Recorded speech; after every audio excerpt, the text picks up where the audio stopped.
This is Chef Robert Hale with Beef Loving Texans. Today I'm here with my good friends from Goodstock by Nolan and Ryan. Today we're going to talk about prime rib roast, right? It's holiday season time, the weather's turning. Man, this is the perfect time for prime rib. And we're going to talk today a little bit about seasoning it, okay, and then how to cook it and the different cooking methods with that prime rib. Okay, so at Goodstock by Nolan Ryan, you can get it a couple different ways. You can get it boneless like this here, or you can get it with the bones in there, okay? So you can get it either way, whatever you prefer. So we got this prime rib. One thing you want to do with it, you want to take it out of your refrigerator before you're about to cook it, and just take the chill off of it, okay? We want to get the chill down a little bit because we don't really like to put really cold meat directly right into the oven. So take the chill off a little bit. All right, we're going to make sure that step is done, and now we are going to season it. And when we season it, I always get, Chef, what can I season this with? Do I need anything more than salt and pepper?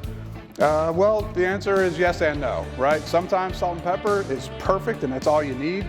Nothing wrong with that. Today, though, we got some seasoning that has a little bit more flavor to it. So we got some paprika and some fresh herbs, and salt and pepper obviously is one key component to that. But don't be afraid to put it on, okay? That's one thing too that I get a lot of questions about. Don't be afraid to season your beef. This can take it. Look at this awesome chunk of beef right here. This is gonna be able to take it, okay? So we're gonna start with a little bit of olive oil. You wanna make sure you do not use extra virgin olive oil. Make sure you just use olive oil. So we just pour this on here. Be relatively liberal with that, right? We just wanna rub it all in, okay? Gotta make sure we get both sides. On this other side here, you're gonna have what we call the fat cap, okay? And this is gonna protect the beef when it's in there. When we put it in the oven, we're gonna put it fat cap up so that this fat cap, or what we call flavor, is gonna then just kind of render down right into the roast. So another key tip there is make sure that you have it face up, okay? So we got that nice and rubbed down, and now we're gonna go in with the seasoning, okay? So again, don't be afraid, right? Nice and kind of liberal on this. Make sure it's nice and covered and coated. One nice tip here is you just kind of put it on the side here of this baking dish that I have. And then you can start that process there on the bottom side of it, but you just want to kind of massage it in there. Nice tapping, massage it in there. You're gonna get your hands dirty. This is the fun part, right? So here we go. We're gonna get that fat cap kind of covered here with that awesome seasoning. Again, visit Goodstock by Nolan Ryan when you're there, and they have all kinds of different seasonings that you can purchase. All right, here we go. So we're in there. That's pretty well seasoned up there, right? We're gonna get a real nice crust on this with this seasoning, okay? So I got the seasoning there. Let's finish up. I think we're in pretty good shape there. Now our prime rib is ready to take the next step, and the next step is to put it in the oven, okay? So we're gonna preheat our oven to 350 degrees, okay? And we're gonna take this boneless prime rib, and we're going to put it in there 20 minutes per pound, okay?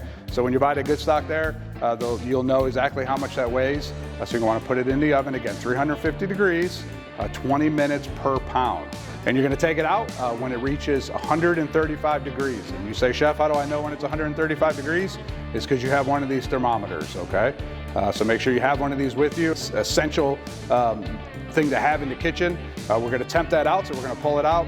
We're going to stick that into a really thick part of it, and it's going to read it, and it's going to tell us exactly what it is. If it's under 135, you're going to put it back in for just a little bit longer, but make sure you're keeping an eye on it, okay? So we're going to take this, again, boneless prime rib, and we're going to put it into our cooking vessel here that's got a rack in here, okay? So we need to make sure that we have a rack so that we keep the beef off of the bottom of this, and airflow is able to go through there to be able to cook the prime rib perfectly, okay? Again, we talked about it. We're gonna put the fat side up. Again, that fat cap, that flavor is gonna be up. That way it's rendering down throughout the rest of the roast there. We're gonna put it in there. We're gonna put it in the oven. We're gonna close the door. We're gonna leave it alone, okay? And then we're going to check back. Again, 20 minutes per pound. We're gonna check back and it's gonna be perfectly done and then ready to cut.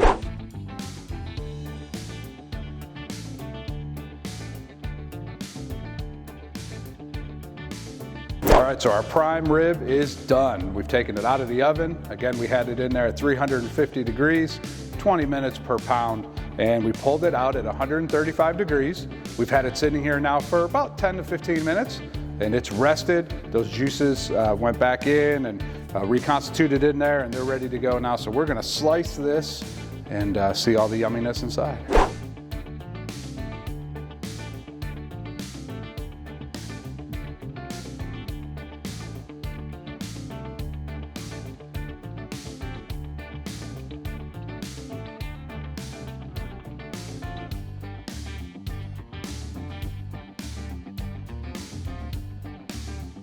Well, hey, thanks for watching. We hope you learned a little bit more about beef, how to season it, how to roast it, also how to temp it.